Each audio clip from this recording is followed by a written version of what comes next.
Welcome back. You are tuned in to Traders Nation. My pleasure to have with us here today co-author Jan Ferri-Reed, author Keeping the Millennials, Why Companies Are Losing Billions in Turnover to This Generation and What to Do About It. Jan, welcome to Traders Nation. How are you today?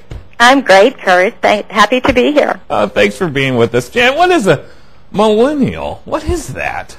Millennial. Those would be the individuals born between 1980 and 1999, so ages 29 years and younger, and so they're really just entering the workplace. All right. Should we be concerned about these millennials? Because what's the Generation Y, a.k.a. Generation Y, right? I think exactly right. Okay, I'm a Generation Xer, okay, and proud of it, but should we be concerned with these millennials in business? I think we should be, and we should be, for one, just their sheer size. This is the biggest generation in terms of birth years since the boomers. Yeah. And they really are shaking up the workplace, Kurt, with regard to what they're looking for from their employer, as well as how they do their work. And there are ways to help them to be most productive, because they really are our future leaders in the organization. Okay, so there's a good side to millennials and a bad side. Let's touch on the good side. How can millennials help companies and young consumers, if you will? Perfect segue. And one of the reasons that they can help companies is because they are connected to the young consumers. And a lot of the marketing and the way that they buy really does depend on word of mouth and sanctions or personal endorsement from like-minded individuals. So that's one way they can help companies. Another way is that they're extremely educated, very highly educated, very techno-savvy. Right. And so the speed at which and their ability to use work tools to get work done is just phenomenal. Right. So in many ways they can produce a lot more, a lot faster, just based on the fact that, I heard somebody say once, it's one thing to learn how to use technology, it's another thing never to have known life without it. That's right. And I'm kind of like in both of those worlds as a Generation Xer. I mean, I'm from the old days of faxing, and now I can send over an email with a document. So I'm kind of like in between them, and I still do a little bit of both. And I think that could be a millennial in that aspect could be a good advantage for a company, because let's face it, in today's world, digital age, speed, accuracy is absolutely critical for some of these companies. Wouldn't you agree? Oh, absolutely. And, millennials often talk about the pain that they experience when they watch individuals who can't use it as well as they can, right.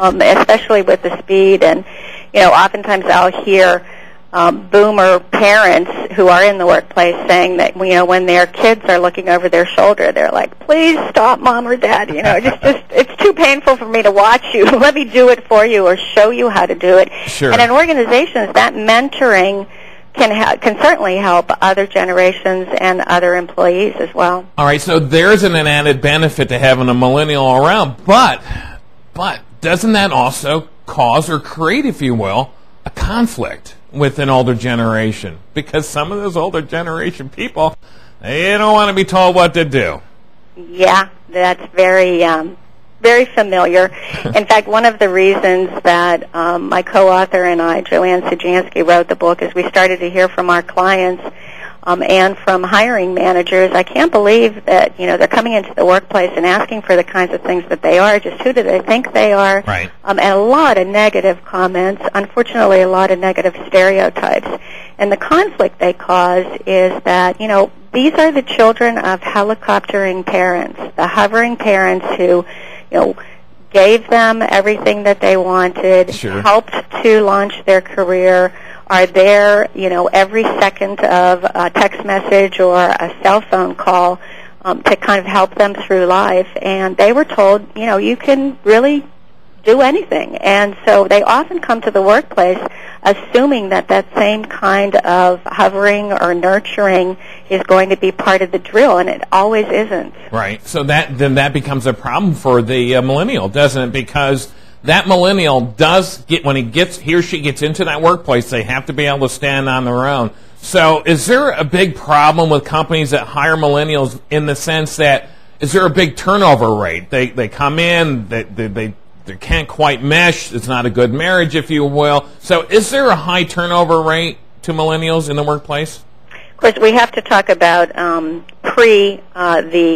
economy as we know it today. But yes, there was and continues to be a turnover rate. In some cases, we're hearing 30 to 40% of new hires. Really? Which is particularly high when you look at the amount of money it takes to recruit them, to train them once they come in. Right. And in some cases, we're hearing exiting in the organization, somewhere around 12 to 18 months. So that's hardly a return on investment, especially if you look at the need to replace them.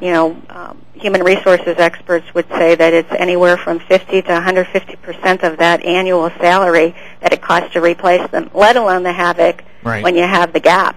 Well, here we have the millennials. It seemed to me like a free-spirited group. Very smart, like you said, techno-savvy, but they have the sense of free spirit, and that doesn't always bode well in the workplace. And so maybe that's where the conflict comes from. Well, do millennials, do they need to adjust to that? Do they need to, maybe learn a lesson themselves? They've got stuff to teach, but are they willing to learn that lesson? Well, and that's a great point. Probably a millennial would say, I'm not sure. Right. But what we've experienced with our client companies is that it is a two-way street, and there are certainly things that millennials can fare well in terms of learning and adjusting to an organization. That helps them personally in terms of their promotability, but also helps the company. And, there are things, some of the things are easy. What does business casual dress really mean? Right. What are the political savvy kinds of things one needs to know about communication, especially with various levels of management? What are communication guidelines? Should you be texting a message when you're sitting in a meeting?